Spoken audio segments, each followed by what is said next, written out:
You're a believer. Okay. And mainly I'm asking these questions. I'm not trying to put you, I just want to know kind of like where you stand, and then we can keep going into it. I'm not trying to pigeonhole you or trying to bait you. I'm a biblical Unitarian, so we believe in the God of the Christ. So Christ has a God. So that's Christ what has we a God. believe. Biblical Unitarians, yes, Christ is a man and he has a God, and he always gonna have a God. So if you allow me, I wanna just go Yeah, back a thanks little for bit. clarifying. I needed some clarification, but go ahead. Thank you. I appreciate it. By the way, how do I call you? Just host? You can call me Dan if you want. Dan, Dan the man. I don't care. Okay, then. Yeah. So I want to get back to what the the panel was talking about, the Satan being an angel or being someone, being somebody that supposedly lived in heaven and he's in heaven, and then God created two human innocent, and he put the devil in the midst to make him sin. Okay, so this is the thing that I'm gonna bring you up, right? Genesis has 50 chapters. Guess what? The word Satan is not there. I agree. That's true. Exodus have 40 chapters. Guess what? Again, Satan is not in there. And then Leviticus had 27 chapters. The word Satan is not there. No one is Satan. Then you don't even mention it. Guess where?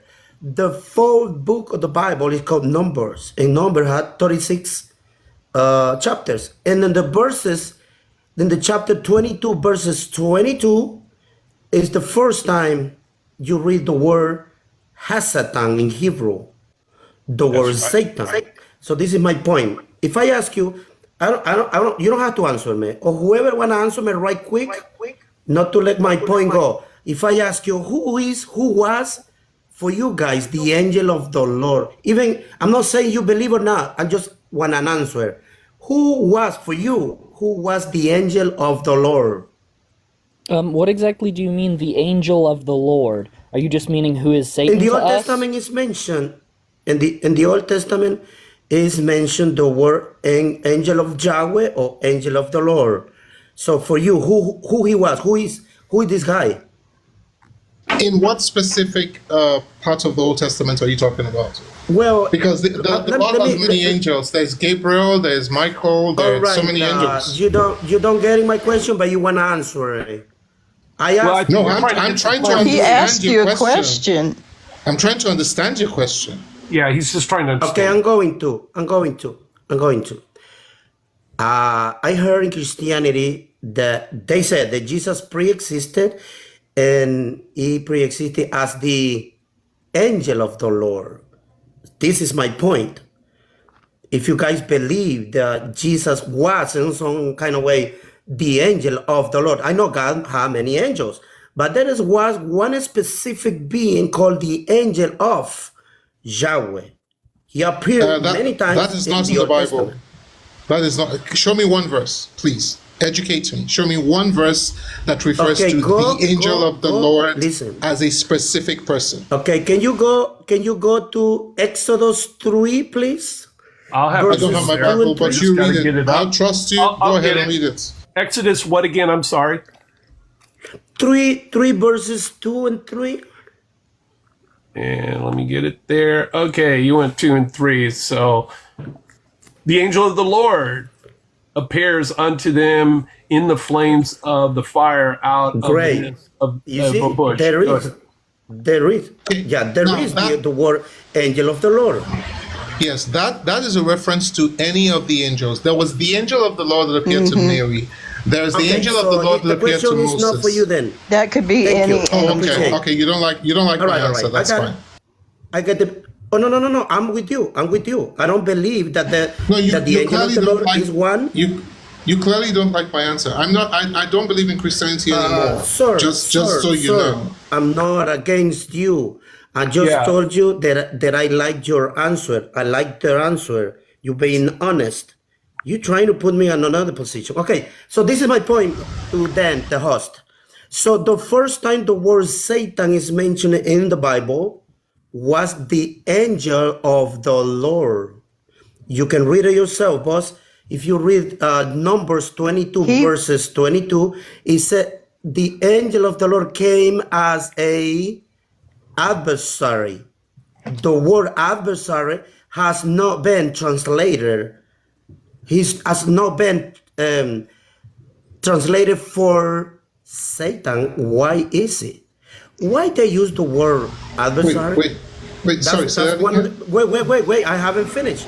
In a little bit. Hold on, I'm going to let you finish, Messenger. Hold on, I'm going to let you guys finish. Becky was going to say something, and just so you guys know, I'm totally for it. I know this is getting spirited, but let's kind of let some people, and then after that, you finish, and then take off from there. I don't mean to be that way, but I want to hear everybody out clearly, so go ahead. When Satan was an angel in heaven, he was favored among the angels. And then he started a war in heaven. And then he was not favored anymore. And so God kicked him out of heaven at that point. That's cool. Okay. That's Becky's where she looks at it. That she's just giving her point. Okay. That's it. That's where she's going. So I'm kind of helping you guys out because I noticed there's this talking past each other, which is not a problem. So what I was saying is, what I was saying is the first time the word Satan is in the Bible is the angel of God that came to be an adversary for Balaam, a false prophet. If you read Numbers 22 verses 20 and 21, that is Balaam going to do something wrong, and God's anger was against Balaam. So the angel of the Lord came down and he said he was an adversary. That's the word Satan. And then if you jump to verses 32 in the same chapter, he said himself, he said, I came to be an adversary again. So my point in this conversation real quickly, is that the word Satan is not somebody. Hey, not to stop you, just for clarity, I'm just doing this. You said, I'm sorry, that was Numbers what again? What chapter? I didn't. Numbers 22, verses 22, he presented himself as an adversary. And then in the verses 32, in the same chapter, he again said he is Satan. He is an adversary. So 22 and 22. So my point is that the 22 and 32. And 32. Okay, cool. That's all I needed. Keep going. Sorry, I just wanted to with you. So my point is that people talks about Satan. The people talks about Satan like somebody, like an angel, like this and that, but they don't have no proof that he was in heaven.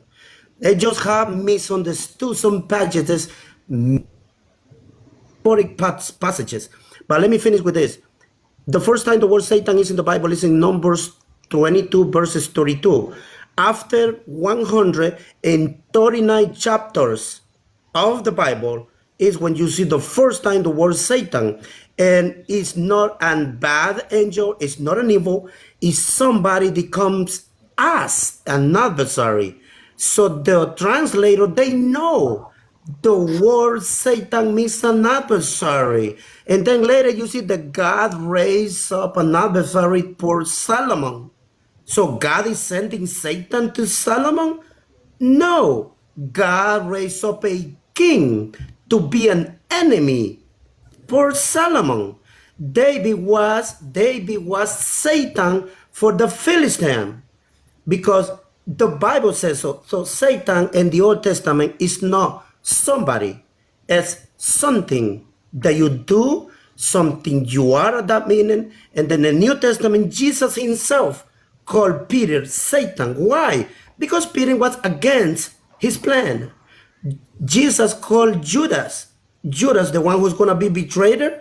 He said, one of you is Satan. And then the writer said, because he knew from the beginning who was going to be the traitor, the betrayer. So the word Satan is only something you do, something that you are doing another meaning as a opposite to somebody. It's not somebody. Satan is not somebody. So does Patrick and Becky and all... Hold on, True King. I'm going to have you in here. I just haven't. I'm curious if any theist in here, and like I don't know if Patrick's a theist or Zaya is a theist, and also where Becky stands on what he just did, and then True King. I would like to hear your viewpoint on that. Anybody else want to add to that, real quick? Or agree or disagree? Either way, I don't care. I don't think that. Well, I don't want to antagonize Messenger necessarily right now, even though I disagree with many things he just said. But I would too. But yeah, Messenger. Let me just ask you this: But go ahead. who is the entity that God told to go and tempt Job, to take everything away from Job but don't touch his life? Who was that entity? Okay, in Job, you read a metaphor at the beginning. I'm going to repeat myself. In Job, you read a metaphor. God talking to somebody. Like in that text, the translator translated the word for Satan, or in Spanish, Satanás. But it is the same word in Numbers 22:22. Why in Numbers 22:22 is an adversary, but in Job is Satan? So let's go and read verses 12. So let me hold on. Let me ask you something. What makes you know that the story of Job is a metaphor, but the Ten Commandments are not a metaphor? How can you tell? Well, how you compare the metaphor with the Ten Commandments? No, I'm telling you that in the story of Job, according to the Bible, God tells the devil to go and destroy everything in Job's life, but don't touch his life. And you say that's a metaphor. That you say that's a metaphor. All right, let me. Hold on. There is nothing in the Bible that marks the story of Job as this is a metaphor. No, it just goes on, right? So what makes you say that the story? Hold on. What makes you say that the story of Job is a metaphor, but the Ten Commandments are not a metaphor? Because if you say the story of Job is a metaphor, I can argue. I'm not gonna take your question because you're comparing the metaphor with the Ten Commandments. What the question I'm asking you? The question part about Job. Let me tell you something. You the part about Job. Hold on, Messenger. Answer you the part about Messenger, Job. hang on. Let me tell you why. Messenger. Let me tell you. Messenger, I don't need you to preach to me. Come on, dude. I do not need you to preach to me. I was a Christian for so many years, and you were not letting. You never let me answer. Hang on. Hold on, Messenger. Hold on. I'm the one asking the question. Stop. Real quickly. I have to say, I'm not just being with True King on this one.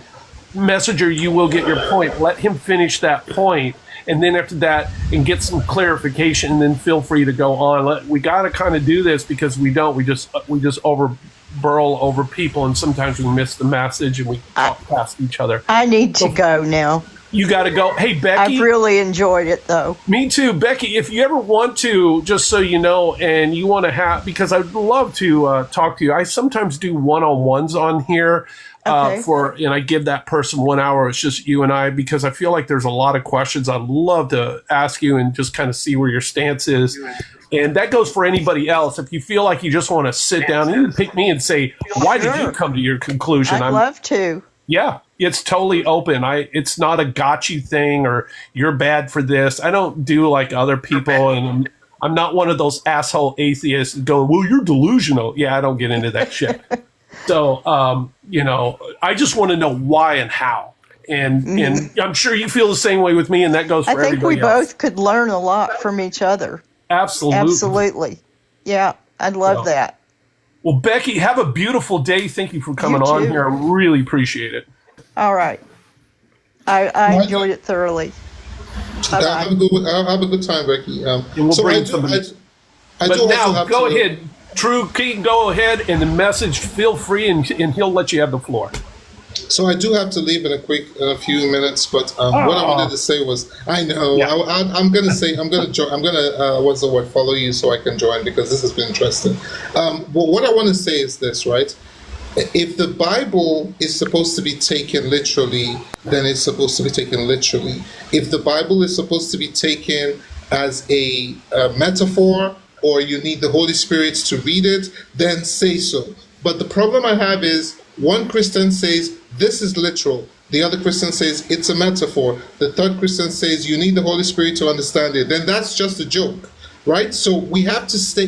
You can't move the goalpost at your will, because at that point you're just lying. So my question to you, Messenger, was this: if we are going to accept that the story of Job is a metaphor, what is in the story of Job that marks it as a metaphor and separates it from the story of the Ten Commandments? Why is the Ten Commandments therefore not a metaphor? That's my question, Messenger. Messenger, you got the floor. Yeah, sometimes I can't hear because I see other people with the microphone open and it's hard. But it's That's okay. cool. So I'm gonna thank you. Okay, I'm gonna answer your question. So what makes the first chapter and the first part of the first chapter and the first part of the second chapter a metaphor? This is why. Because you hear a conversation between supposedly God and supposedly another guy called Satan.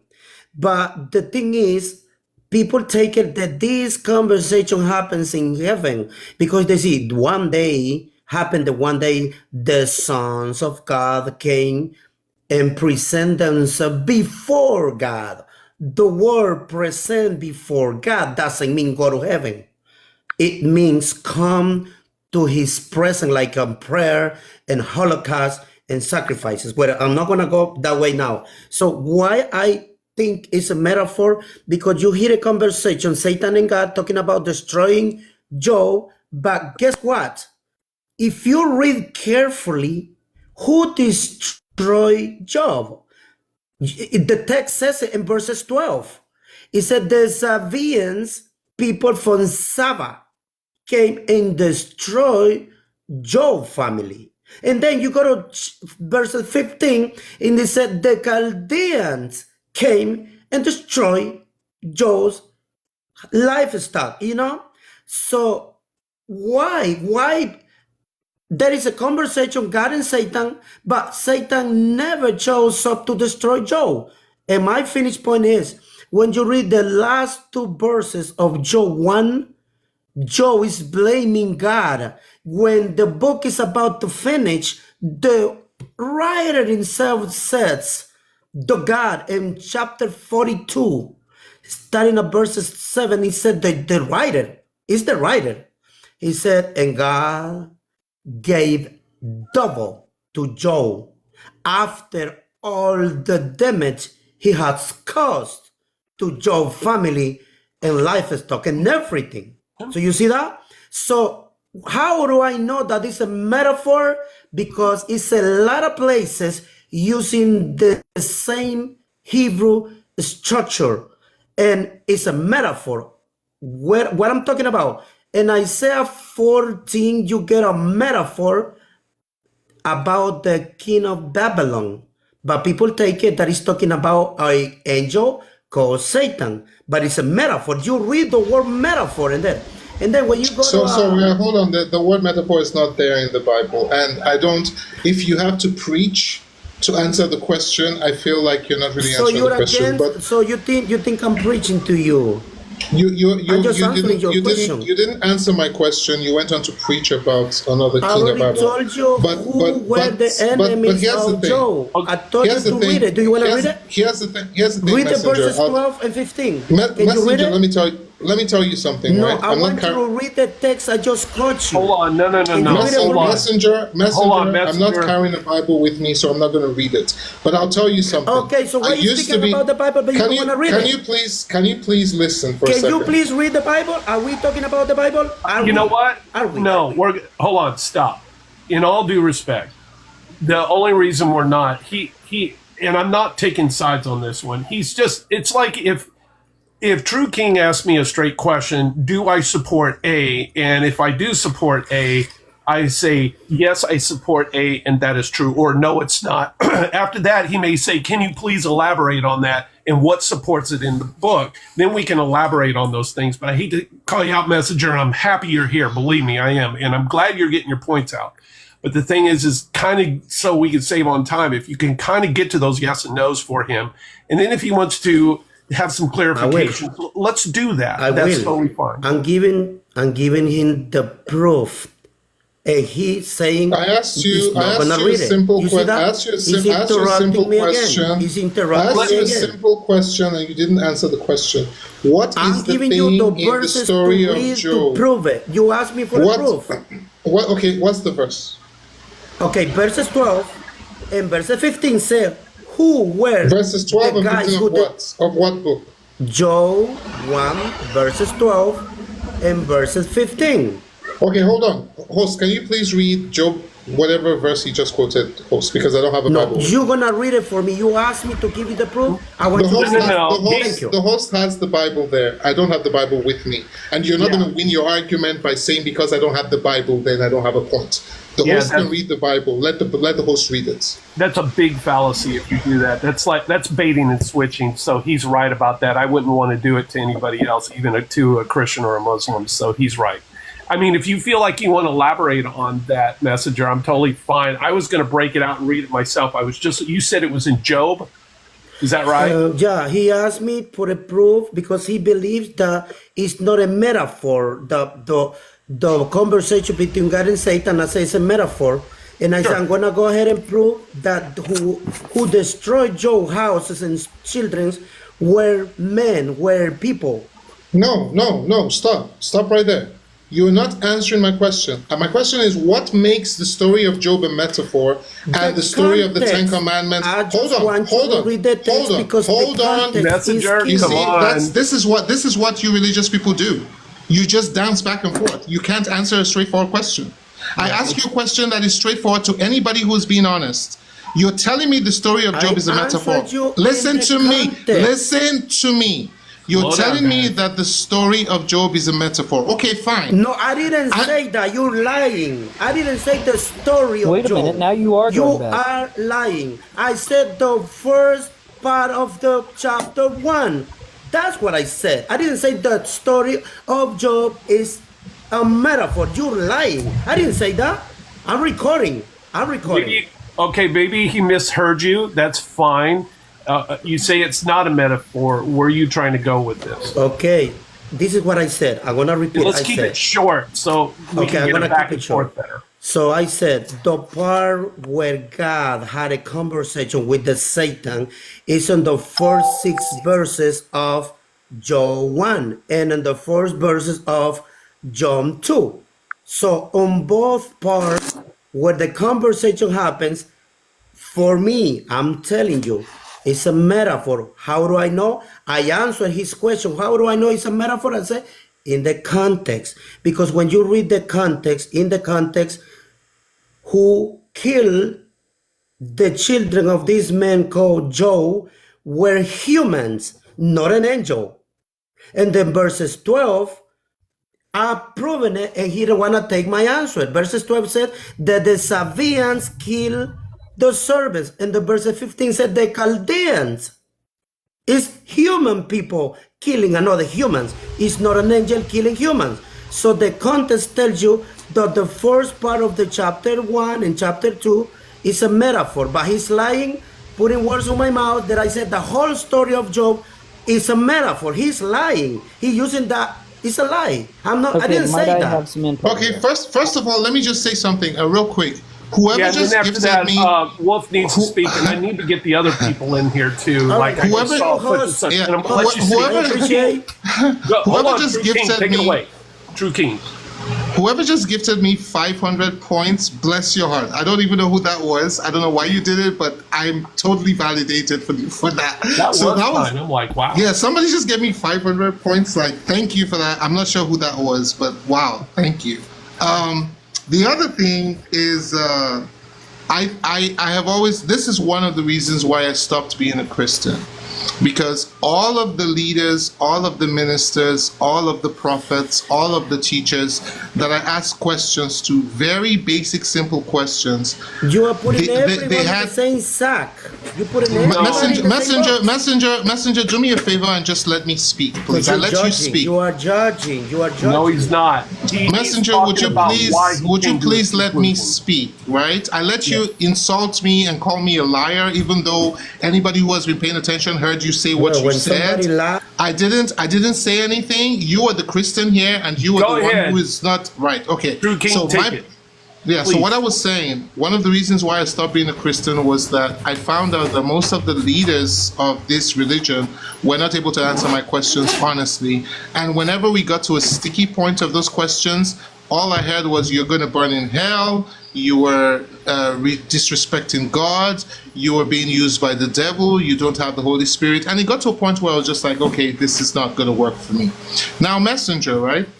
If you want to be honest, and I'm going to give you the benefit of the doubt that you want to be honest. If you really want to be honest, the question I have asked is really simple. The question is this: the Bible is either literal or spiritual. Now, some people say that some parts are literal, some parts are spiritual. Okay, if the Word of God is important and God has actually tasked us as children of God to go around spreading His message, if that word is so important, then it doesn't make sense that you want your word to be spread across the earth, but you complicate it by needing us to have the Holy Spirit, which we cannot really So tell how if we long have the I Holy to wait Spirit. for your question? How long do I have to wait?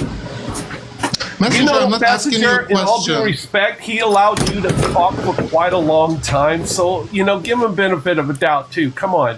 You were going for a while. We let you have the floor for quite some time. So let him finish his point, and then you're allowed to come in. We're giving you that, dude. Come on, let's be fair. And at this point, I'll say this, host, right? I'm going to go ahead and follow you, host, because I totally love this platform. And this is, to be honest, this is actually one of the few lives on TikTok that I've joined discussing issues like this that was very civil. So there's no way I'm not following you. I'm going to follow you right now. But I think at this point, I'm just going to bow out and leave, because when people, I think that when people are open to learning, when people are open to new ideas, there's a way they sound. And when people are trying to do gotchas and they don't want to hear anything new, there's a way they sound. So I don't want to waste the time. There are other people on here who have great ideas and have things they want to say. So I'm going to bow out. I'm going to say happy Sunday to all of you who are here. I'm going to say, host, I really loved this, and I'm gonna follow you. But I gotta bounce. There's no more. Messenger, you win. Whatever, if that makes you happy. I'm done asking questions. I think where you stand, where we're at, I'd like to. Honestly, I'd like to bring both of you in as together on mine. I think that would be very valid, because also this is getting into some muddy waters now. I like you then. I like you already. And I would like to bring both of you also in there. And by the way, even though I probably would be in more agreement with True Kings, I don't go around its sides. Yeah, I rather leave that conversation open, despite of where I agree or disagree. Okay. That's irrelevant. But I just want to. And before I leave, let me just say thank you. I'm leaving. Yeah, thank you again. Go ahead. Thank you again to the person who gave me 500 points. That was very extravagant. Yeah, that was cool. I totally love that. Thank you so much. And we'll see. We'll catch you guys later. Bye. All right. Hey, thanks, True King. Please come back. I really appreciate it. I definitely will. Yeah, you too. Have a good one. Biblical, Messenger, I'm going to let you do, but I got to allow the other people to speak. Yeah, be sure. I'd love to hear their viewpoint, and believe me, feel free to bring your viewpoint when they say something. Okay. So, take it away. I'm gonna say thank you to the people who also gave me the 128 points. I appreciate it.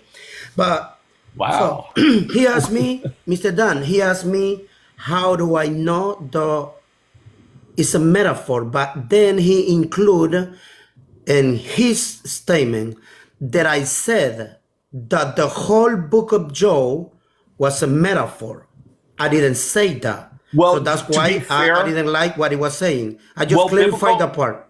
To be fair, I'm not choosing sides. When I was listening to him, All right. this is where I was. Hold on, real quick. I think this is where you guys were talking past each other because he thought you said that. I even thought that, but you ended up clarifying that.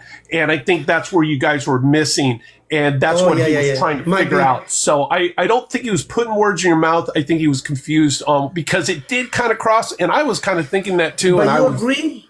Do you agree that when you get somebody's word twisted, your whole argument is going to be based on the part you twisted? It can be. agree? Yeah, I agree People with you. don't And I always think there's know that time. they've twisted it. They might See, not you're right. realize. All right, so what did he say? What this man said? Wolf, go ahead. You were gonna. Also, you had a Oh, rebut. let me or- finish. So let me finish All right, the part. you go ahead, Messenger, finish. and then he does, and then the other people come in. Go ahead. Yeah, okay. So let me go to the part when he asked me, how do I know it was a metaphor? All right, because I believe that context is king. Even if you're reading Philo, you're reading Josephus, you're reading anybody, you need a context. You're not gonna go to page 300 and take one page and believe that you understood the whole story. No, you have to get the context. So in the context in Job, you hear a conversation between God and Satan, and Satan said God allowed him to go and damage this man's life. But when you see the real thing happening in the 43 chapters, is Job living with his life, his friend, his children, his richness. He's a wealthy man. And in the verses 12, right there in the context, said that the Sabaeans killed. Oh, too much noise. Oh no. What's going on? Yes. Cool. Keep going. Okay, in the verses 12, it said the Sabaeans killed the servants. You keep reading in the verse 15, the Chaldeans came and destroyed everything. And when Job knew, he said, God gave it, God took it. And then you keep reading. And the verse 42, the same writer, he said, the God give Job back what he took from him. So this was God's doing. And when you read in the context in the Bible, God is the creator of good and evil. You can read it in Isaiah 45, for example. That's right. So whatever happens, you allow it to happen. If you live a good life, good things gonna come. But if you live like in drugs and alcohol and driving fast cars, stuff like that, you know what's gonna happen too. So in both sides gonna happen. If you do wrong things, you're gonna get sometimes good things too. But if you good things, you're gonna get bad things too. But in the context, I give an examples in Isaiah 14 that you read a story, people think he's talking about Satan, but he's talking about the king of Babylon because it's a metaphor in the context. In Ezekiel 28, people think it's talking about Satan again. No, in the context, he's talking to the king of Tyre. So that was my answer, and he didn't want to read it. He asked me a Bible context answer, but he didn't want to read the text. And that's what when he started putting me in the same sack as Christianity. I don't belong to any Christian denomination. I'm a biblical Unitarian. I'm a biblical guy. Thank you. Cool. Okay. Anybody want to add? Go. Yeah. Now, when it comes to it being a metaphor and such, now I will be quoting a bit of the Apocrypha, being the books that were removed from the Bible. They have the Testament of Job, and it says that the devil himself walked up to heaven to take a power from God to be able to control the earth, to torture Job and take anything away from him. And so that's why beings who are humans are the ones who are taking things from Job, is because the devil was given that power to be allowed to do such. Anybody else want to add? Go ahead. What he just said, it basically explains verses 6 through 12 of chapter 1 in Job. And is this chapter 1 in Job, right? Just to make sure. Yes. Okay. Verses 6 through 12 explains what the guy before me just talked about. Okay. It is the whole conversation between Satan and God. The first 5 verses in chapter 1 is Job's character and wealth. All right. Job was, in fact, a wealthy man. I don't know today, even down here living in the South, anybody that owns 7,000 heads of sheep. That's a lot of animals. But we never know. We weren't really there. And of course, for me, I don't know if that's just again, most of the Bible to me, I don't know how much of it is real and a lot of it's fiction. So because we just don't have enough outside sources to support these stories. So I'm for where I stand as an atheist, I'm kind of given the benefit of the doubt saying, okay, let's just pretend that these stories are true. My problem is with the story, despite of Satan and God doing this whole thing and allowing this to happen is problematic on its own. But I'm not going to go down that rabbit hole. We can just go into that later. Right now, you guys say this has happened. So let's go through why is this important and what's the point of this story? The point of Job and Satan attacking Job, Satan literally takes everything away from Job. His property, his slaves, his wealth, his children, his friends, his limits, his birth, his health. What do you think the accomplishment is here for God in all of this? Is really the question. Maybe I should rephrase that. It was an ego measuring contest between Satan and God, basically. Yes, basically, to put it in secular terms, it was, okay, I'm going to let you do what you want to do with my most trusted, my most loyal follower, but you cannot actually kill him. Okay. So basically, because if you actually read just the first chapter, there was at least 3 times where Satan could have took Job's life, and Job escaped. Well, okay. Yeah, go ahead and say something real quickly. Yeah, go. We also have to understand when we read the book of Job, there's 2 things. First of all, the book of Job was added in the Hebrew text, so it's an outside source that was added into the Bible. That is true. Second of all, so you will have to kind of see the custom in the narrative. I do believe I'm in agreement with Messenger. I do believe it's an allegory or it's something of a metaphor, but I'm gonna tell you why. Because if God is trying to teach us a lesson based on Job, it says that Job was a just man, righteous. Everything that God desires people to be obedient to him. So why is he now allowing this Satan, right, this adversary, to test him if he's doing everything that God is telling him to do?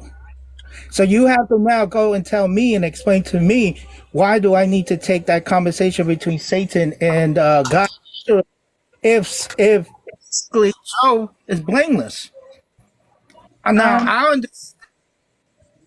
I'd like to speak to that. Please.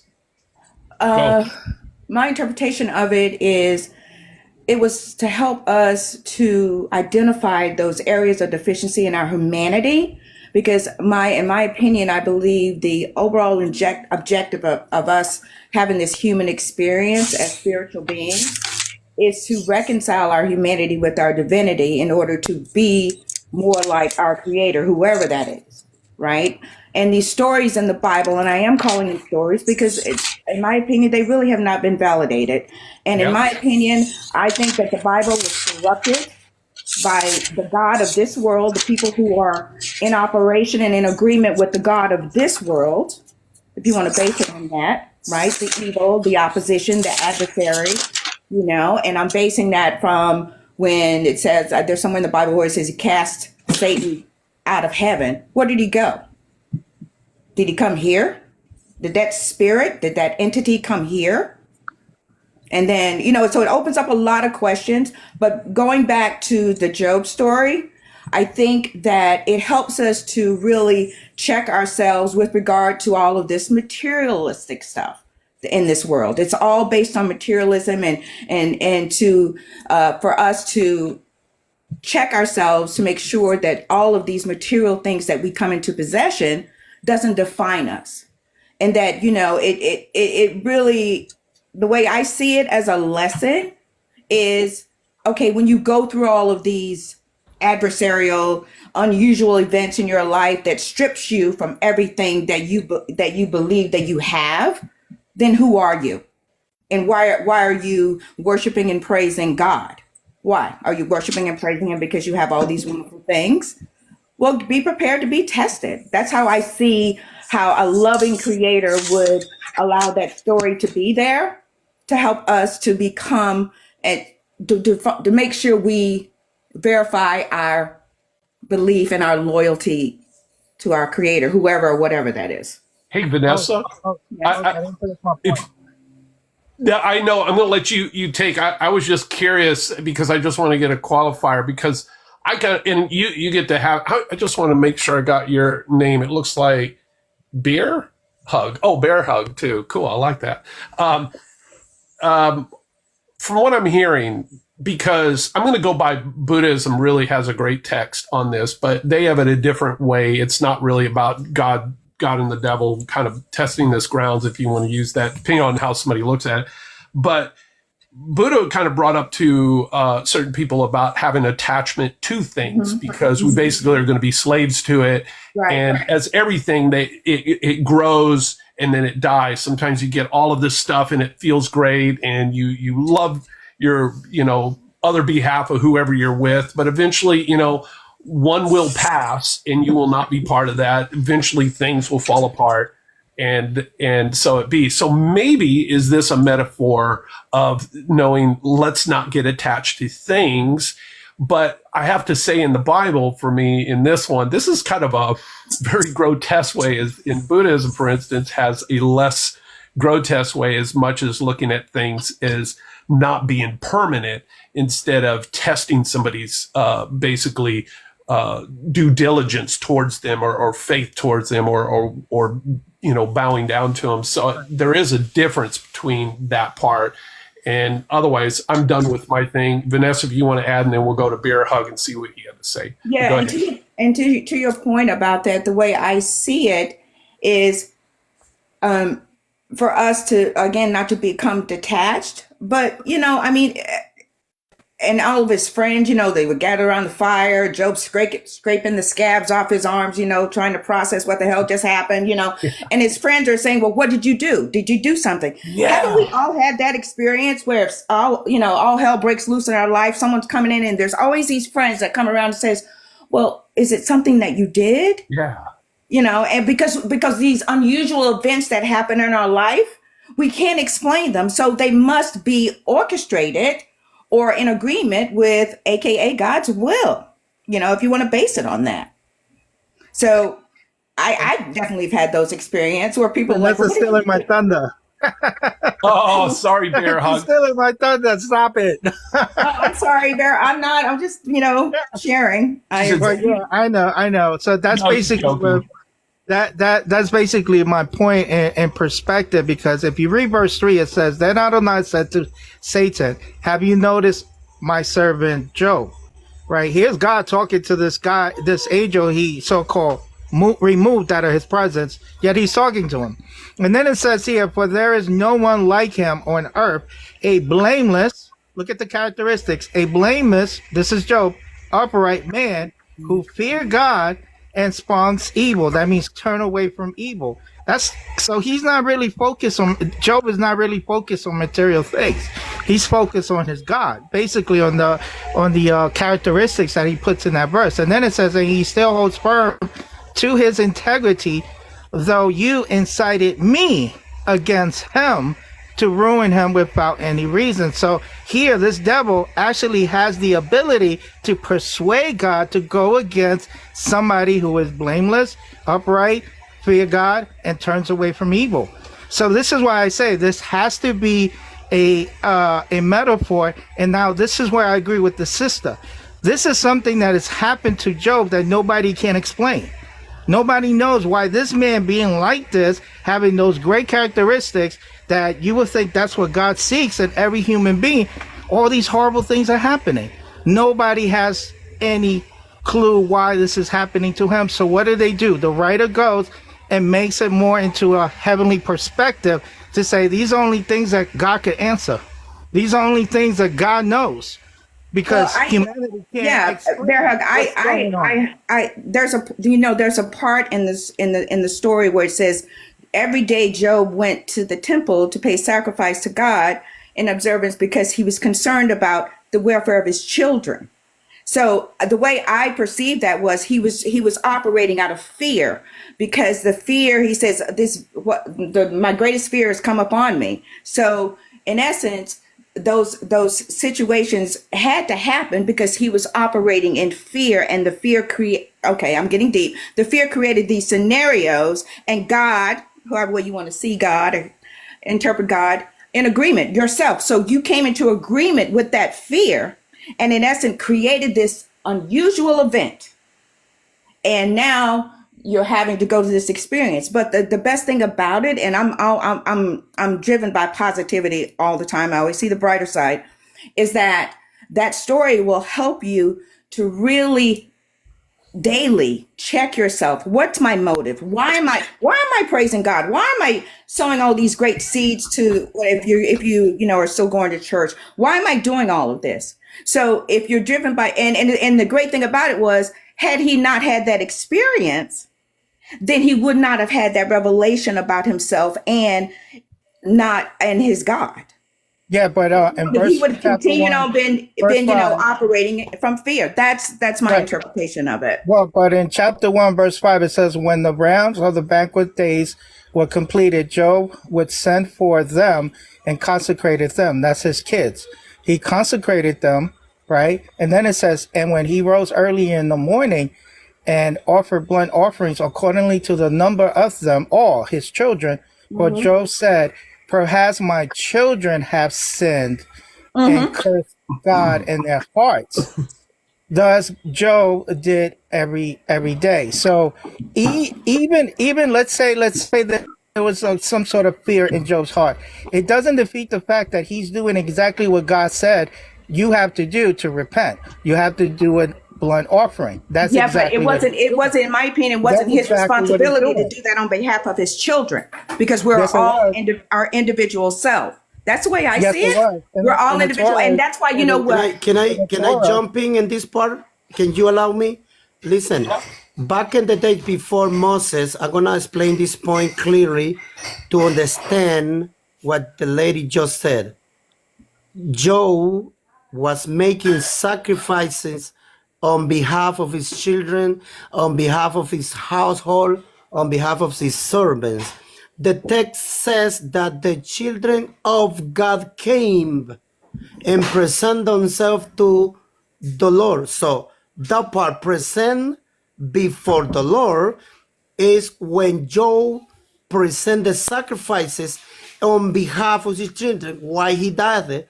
Because before Moses, in each country or any country that serves the God of the Bible, the leader, the king, they were the priest also. Because when you see Abraham gave the tithes to Melchizedek, Melchizedek means Melech Sadiq, king of justice, right? So Job is the priest in his household. That's why he does the sacrifices on behalf of his children. And that's the meeting between the children before God. And the adversary was among them. Who was the adversary? The Sabaeans. They were the ones destroying Job's stuff. In the verses 15, the adversary of this called Satan was the Chaldeans, destroying Job's wealthy or children or servants. So that's what I was saying. That is a metaphor that was added up later after they came from Babylonia, the Hebrew people, they add up as a metaphor to understand what's going on with these men. If you go to the British, there is a British museum. They have 2 tablets or 3 tablets about Job originally story. It's in another language, but it doesn't have the part where Satan speaks to God. There is 2 museums that you can go to. There is 2 places that they have do you know that? Yeah. Hey, real quickly. That's actually really interesting.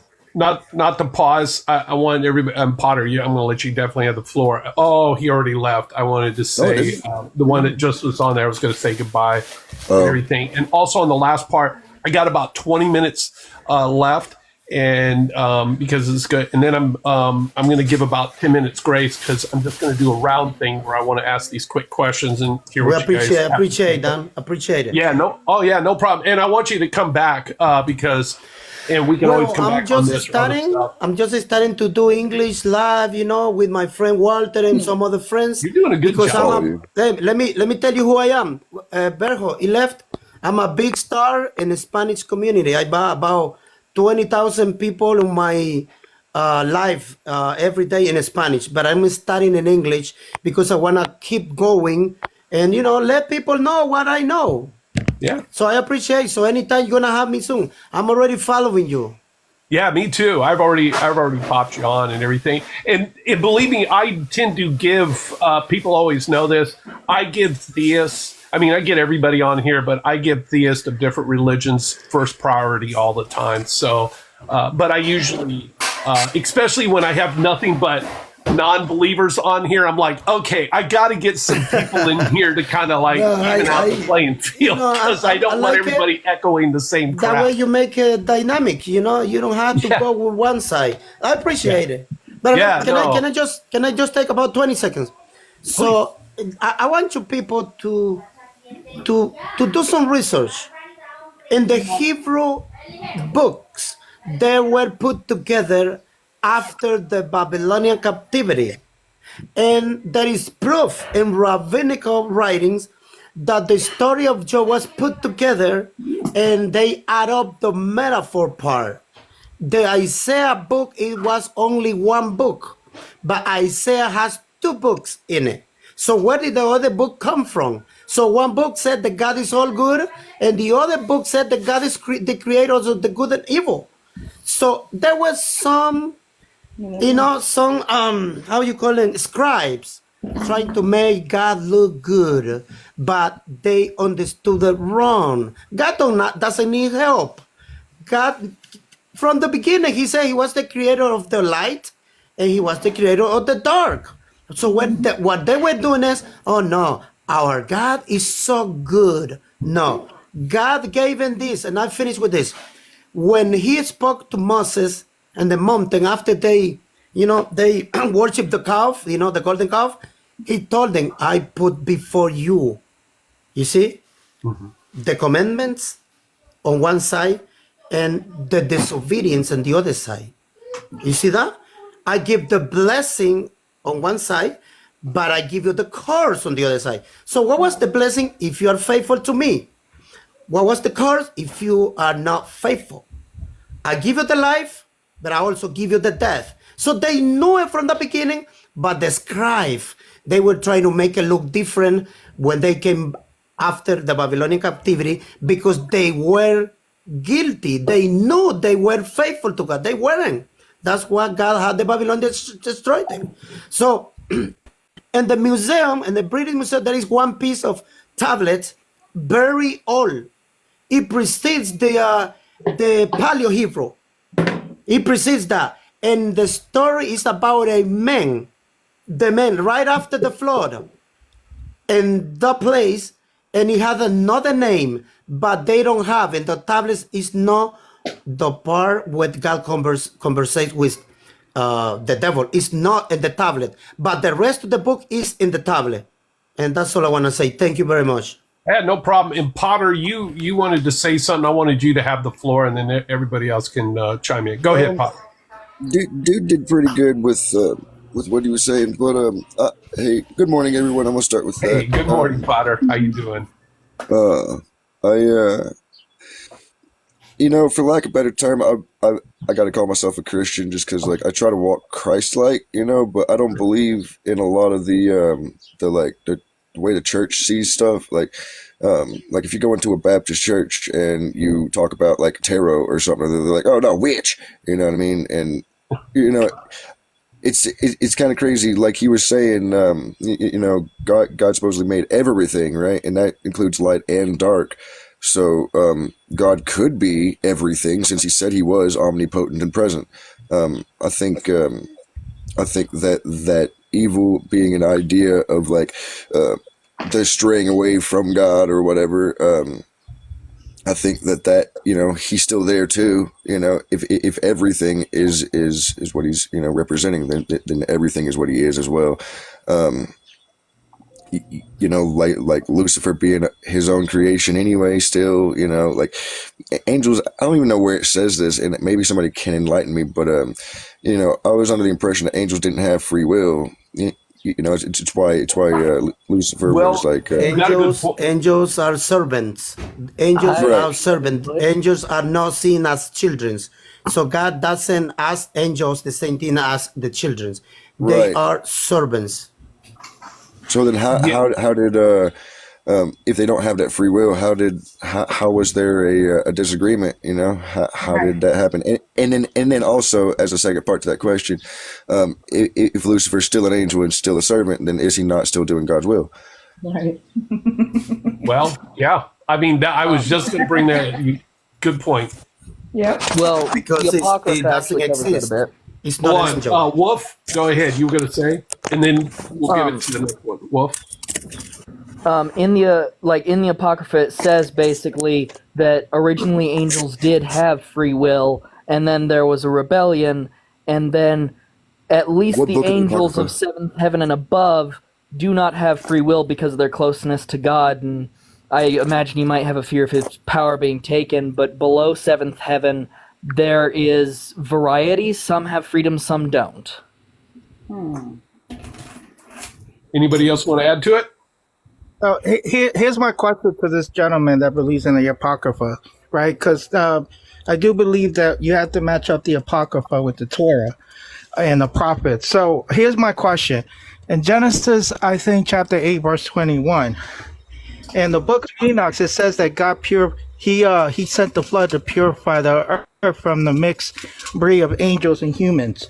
But then in chapter 8 of Genesis, verse 21, it says that God destroyed. It says, and concerning Noah, he smelled the smoothing aroma, and he told to himself, never again to what? Curse the ground or destroy the ground for the sake of man, because man is constantly evil, even from youth.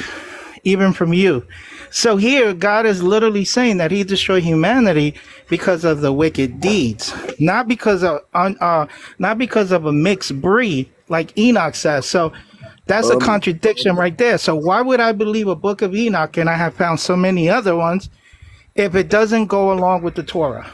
Yeah, the Enochian stuff doesn't resonate with me either. And the sunken cities like Lemuria and Atlantis, are probably some of those, super high tech mixed breed civilizations that were sunk. So, I mean, I don't know. Hey, real quickly before I gotta fly away, I do this thing sometimes. It's called a rapid fire thing. It's more of a yes and no, and then I'll let you elaborate on it. Just across the board, we'll start from Ben, Potter, Vanessa, and then we'll go on to E. And I feel kind of bad because we never let Evan speak if you want to, and on down. Who believes in God, and which God do you believe in? Starting with Bear Hug. If you do or don't, you don't. It doesn't matter. Holding my clothes. I believe in one Creator. I believe that He is the God of Abraham, Isaac, and Jacob, the same God that Peter speaks about in the Book of Acts.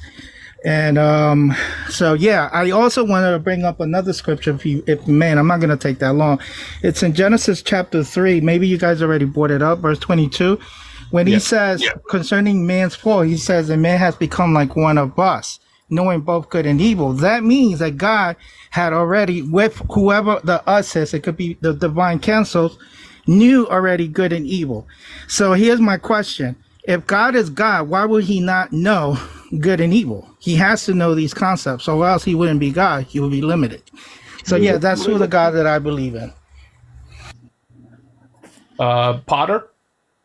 All right, so I do believe in God, and I think that God is a very loose blanket. A lot of these deities, a lot of religions call their God God. It's the most commonly named.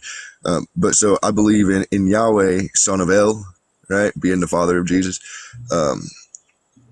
That's the God I believe in. I don't know. That's it. No, that's good. Vanessa, did you? Where do you stand on yes, no? Where do you stand? As someone that grew up in the church my entire life for almost 45 years, an avid seeker, I have finally come to the conclusion that I believe in love because of how it makes me feel. I can recognize what real love is. I believe that I come from a place that's not of this world, and I am driven by love, and I understand that where I am is not my home. And this world, because it said be in it, but not of it, I really believe that we are here on assignment to discover and choose. Just choose. Which side do you want to be on? And the great thing about all of these discussions that are popping up like mushrooms now, thanks to TikTok and other platforms, right? Is that we're thinking now. We're having these conversations. So if you go into a live and there's discord and, I don't stay in there because I know that it's mostly ego driven, to be honest. Your presence here, it has been a very nice dialogue between different individuals' opinions. So thank you.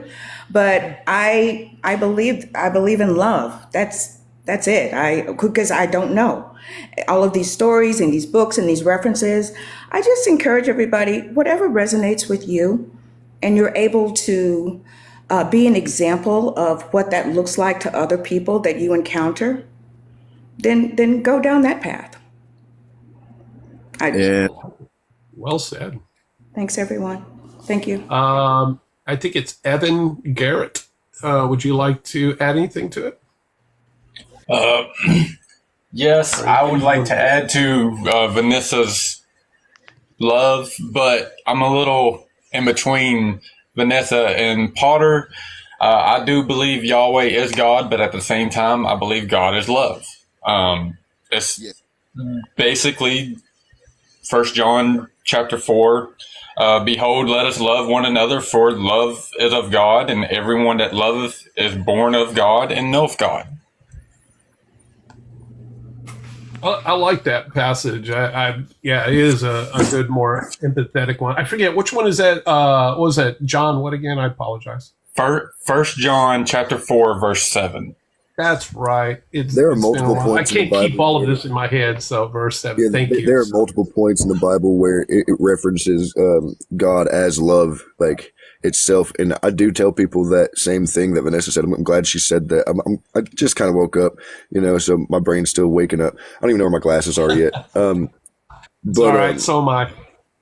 But no, God is love, and I don't have a Bible open right here, and a lot of you do, but Jesus said that like be like my whatever. He mentions his Father in heaven who is love. Like he said it like that. Like he said, my Father in heaven who is love, and that resonated with me because like there is this energy around everyone that everyone can admit they either have or are absent of, right? And that's love, and that is the one tying in factor to all these different religions even, love energy is real, and that energy is God, in my opinion, for sure. And then we'll have Wolf. If you or unless Evan, Messenger you haven't first. finished, I don't want to take Messenger it away didn't from you go. either. Yeah, I want Messenger last because I feel like so we're going to have Messenger here in a little bit. I'm going to let you do it, and then we'll let Messenger kind of knock it out of the park. Okay.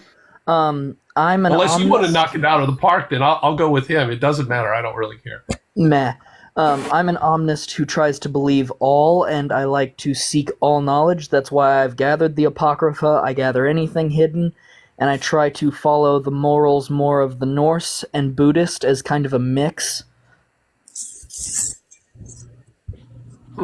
Cool. I like the answer. Is that all? Yeah. Oh, it is. Okay, cool. And real quick before we go on to Messenger, I was just going to, Evan Garrett, were you going to say something early and I cut you off because I want to make sure I gave you fair grounds? Not really. No, it could wait for another day. Okay. Believe me, when I have this up, I'll give you a notice. And also on top of that, as I told everybody else, if you want to speak to just me and you want to have that, I have those, and I allow this called 30 to an hour grace before I bring everybody on. Sometimes, just like earlier with Bible and True King, which I'd like to have them. Sometimes I like to bring two people and then be able to kind of help narrate so we can figure out where they, and I always do that. And if sometimes I had one a while ago where there was this pretty zealous Christian and a very relaxed, I would say, which I had to agree with their more laid back approach Christianity. But they were in vastly disagreement. So they wanted to have that conversation. So I brought them on. So one more speaking over or arguing that way, we were able to kind of get to the root of the problem or where they stood on things. So I do things like that. And if you ever want that, just request it and say, hey, yo, I want to have a conversation, but I want to keep it civilized and I don't want to be over talked because that's all that person ever does. I'll be able to help that. So anyways, I'll enough said on that. And you're going to say something, Potter, and then really Messenger gets to have the floor. Super quick. I believe that, like in the lieu of what Christianity is, right? We all have references to the Bible's free online. Everybody can read this. In lieu of that, I think that people coming on and being all argumentative and fighting and everything like that is pretty much effectively like picking up a baseball bat and swinging it and being like, you love each other. You know? And it's like, maybe we're doing it wrong, you know. Maybe we should just like sit and listen to these people who are lost, or metaphorically in the Christian eyes, right? Like lost from the path, and then try to empathize and see why they don't feel that love or why they don't resonate with it, or you get a lot of Wiccans or different religions that practice like magic with a K, and honestly, with the Apocrypha and everything else removed from the Bible, like Christianity was no different, and Jesus died as a perfect sacrifice so that we can practice, for lack of a better term, without needing the rituals and the sacrifices and the exchange of energy every time we need to manifest something. We have the sacrifice already paid, and he was perfect. It's unlimited. It's pretty cool. Yeah, that's the reason why I let different. I definitely have had different religions argue. I've definitely had two Sunni and Shiites who disagree, and Muslims in the Sunni, which are the biggest ones, are broken up in different denominations, and they disagree. And I've had two Sunnis who had totally different agreements that what the Quran said, and one supported the Hadith, and the other one said no, the Hadith is not part of Islam. And boy, those conversations get incredibly interested, but I love watching and, allowing those two to be able to speak and work through that process. You were going to say one thing, Evan, and then Messenger gets to have it. And then I'm going to have to finish the show. Yeah, I just said John 3:16. I think it is. Yes. To what Potter said. For God so loved the world, he gave his only begotten Son. So those of us that believeth in him shall not perish but have everlasting life. I I actually am doing a sermon that incorporates that, but it's going towards Christians on why everybody's leaving the church. It's because of the way we act. Absolutely. Well, Absolutely.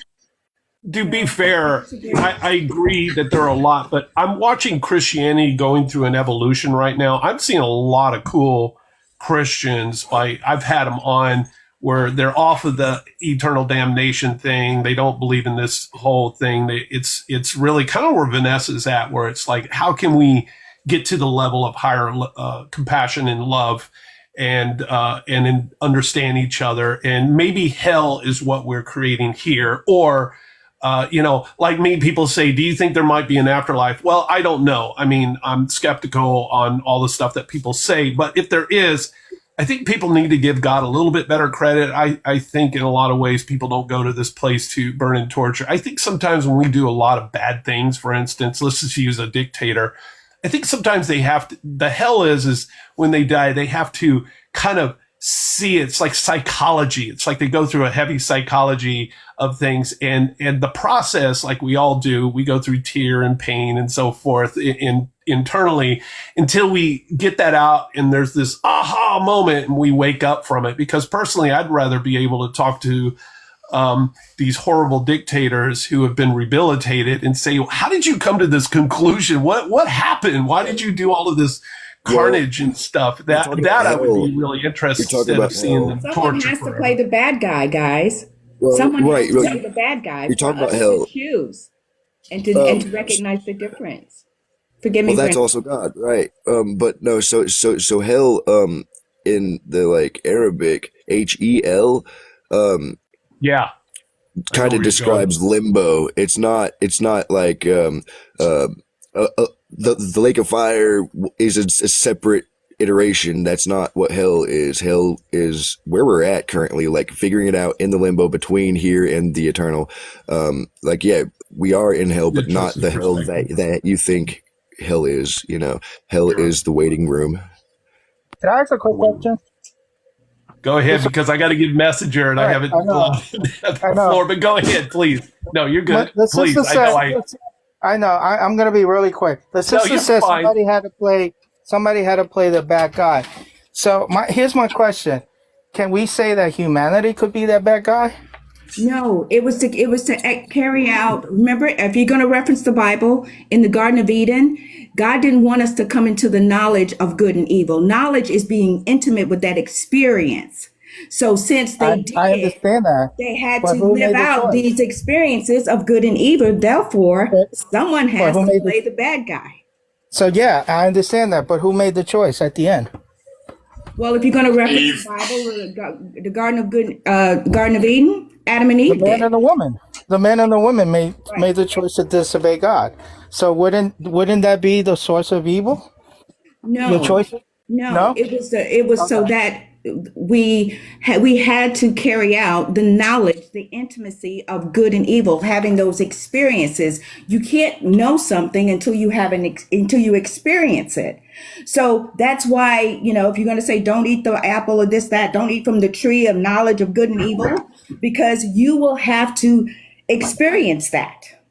That's my perception and interpretation of that. Guys. It's kind of and real quickly, it really follows along, which was before Christianity, is more the Taoist and Buddhist point of view, because they're even saying the only way, like in Buddhism, like you look at the Four Noble Truths, the Eightfold Paths, especially Four Noble Truths, it's saying, hey, you're having some suffering, you're having some pain, you're crying. Let's get to the root cause and let's figure out what that is so you can be free from that particular thing, like your prejudice and hate and whatever else is kicking in at that particular moment. And instead of putting in a classification, it's like, no, there's something going on with you. Let's figure out what's going on here. But anyways, knowing that, I got to stop it from there. I need Messenger to finish his point because I never let him to have that. Messenger, you get to have the floor before we end this. Knock it out of the park for us, brother.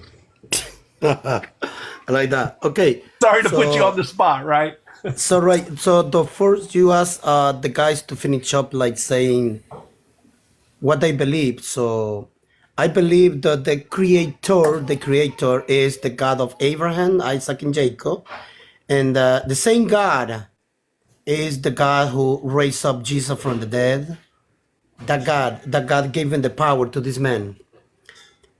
After that, it's written in there. But coming back to the point of the devil, coming back to the point, just give me 1 second. Hey, para ahorita con ruido. Voy a terminar.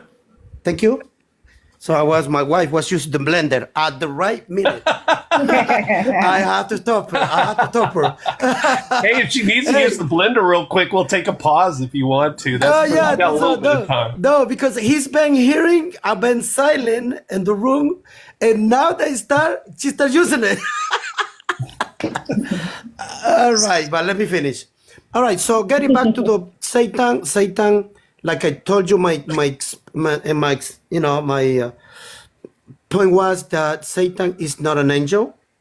Satan is something that is within us. Yes. So how do I put it? In Genesis 6 verses 5, God said that the beginning of the evil comes in the heart. Then 3 chapters later, in Genesis 8 verses 21, he says this again, that inside of us is something called Yetzer. So in the Hebrew understanding, there is 2 Yetzer, Yetzer Ada and Yetzer Ato. So it's your inclination to evil and your inclination to the good. Right. So that is in your heart, in my heart. So let me go back to the New Testament. Jesus said, knowing the Hebrew scriptures, he says it's in Matthew 15, verses 18, 19, and 20. He said that from the heart comes all evil. And then his brother James, in James 1, verses 13, 14, 15, and 16, he says that whenever you sin, it doesn't come from outside. It comes from your heart. And then you made it happen. And that's what you call sin. And when you sin, that brings you death. And we're coming back to Genesis. After the man sins, death happens. In Romans 5:19, he said that the first man, Romans 5:15 to 19, the first man was the one who started all. He sings what sin is. In 1 John 3, verses 4 and 5, it says that the sin is transgressions of God's law. So, going back to Genesis, the man decided to disobey God's commands. So that's when the sin starts and when you let it grow inside of you. If you don't do it, you never sin. You can be a homosexual your whole life, but if you never touch another man or you never let it touch you, it never happens. It only stays in your mind. It's the same when you try to kill somebody. You always try to kill it, but you never kill it. Do the judge can judge you for that? No, you never kill it. That man never knew you were his enemy because it's in your heart. So God judges the hearts, the humans, judge what we see. Thank you, brother. Appreciate it. Yeah, no problem. Hey, I wanted to throw this out real quickly because I wanted to have him on. This guy is two of them are pretty combative. One is called Controversial Christian, and also Jesus is Lord. I, of course, asked them to come on. They refused to come on here because they told me that they don't speak to the devil. But to basically tell you guys all that you are not real true Christians and you are now all in the light of Satan. So how do you guys respond to that who are believers when you have other Christians who obviously want to condemn you for not being the no true Scotsman fallacy thing? So they give me this message that you guys are not real Christians. Definitely, he said messenger is nothing but speaking for the devil. I don't think that's true, but okay. Where do you go with that? It's curious because I myself don't believe that the devil is an angel. I believe that the word Satan means when somebody does something against somebody else. I gave you the text. In Numbers 22:22, he said that the angel of the Lord came to be an adversary. And Right. then Jesus told Peter, he said,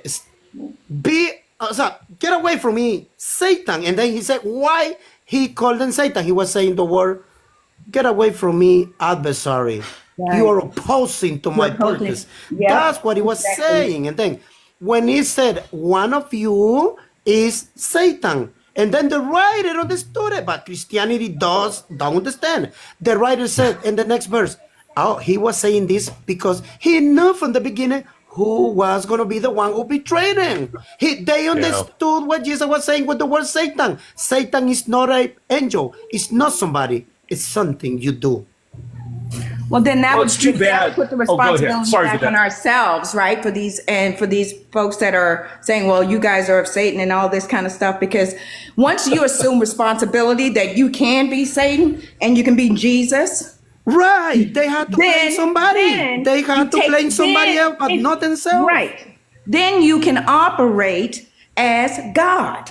Because you choose, you decide, choose ye this day whom you shall serve. There you go. I like you already. I'm going to follow you. I'm going to follow you right now. You got a new follower. You got a new follower. When you choose love or Follow me divine back. or Follow me God, back. then you operate in that vein. But if you choose evil, those lower vibrational frequencies that are driving and influencing you, then you're operating as Satan. And that's, and that's where, and maybe we can have another discussion about the churches and how they're created to give us the illusion of choice, but it's all corrupted because it's driven by a narrative to control us and to keep us divided.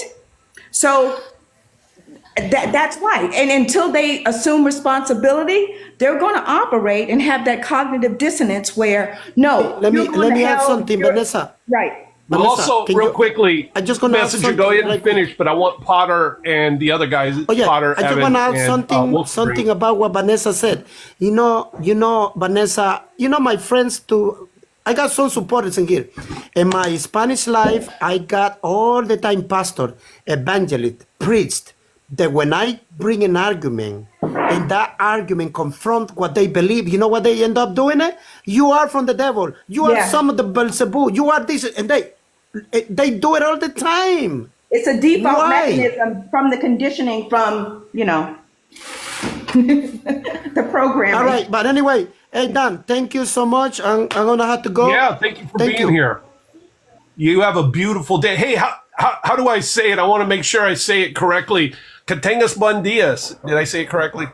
Que tengas buenos días, it means you have to say it in singular. Yeah, Que tengas right. buen día, singular. No, buenos días is when you greet somebody in the morning. Buenos días is plural.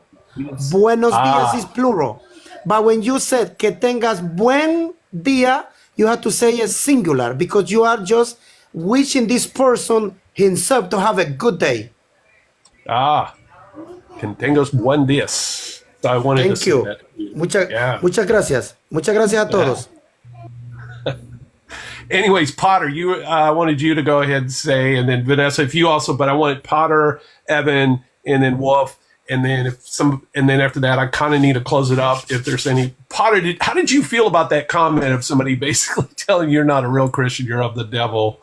Of course, I tried to get them on here again, and they just refused to show up. So their cognitive dissonance seems to be clouding them. But anyways, go ahead if you want to say anything.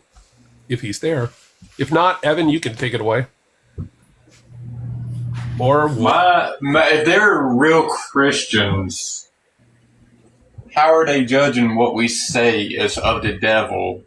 When Jesus does, in fact, say, you should not judge your brother. If you do try to judge your brother, you should take the thorn out of your own eye. Right. Good point. Because judging your brother is just like judging yourself.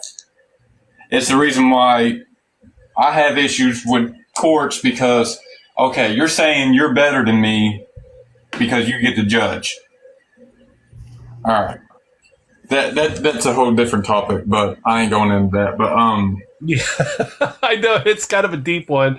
Hopefully, if he could be, I keep telling him, like, you know what, you keep spewing on people. I keep giving you invites and you never show up. So I just kind of written it off that these people seem to be interested in demonizing other who don't think like them. But this is where I always tell people it's basically the ego trying to convert things to its own personal use, and it's definitely a trap. But Potter, or you can go Wolf. Wolf, I'm going to let you go, and then we'll get Potter in there if he wants to. What? I was in the text chat, so I'm not really caught up on everything. Oh, that's cool. I was curious. Do you believe in a particular God, and which particular, if you follow any particular thing or not? I just wanted to hear your viewpoint.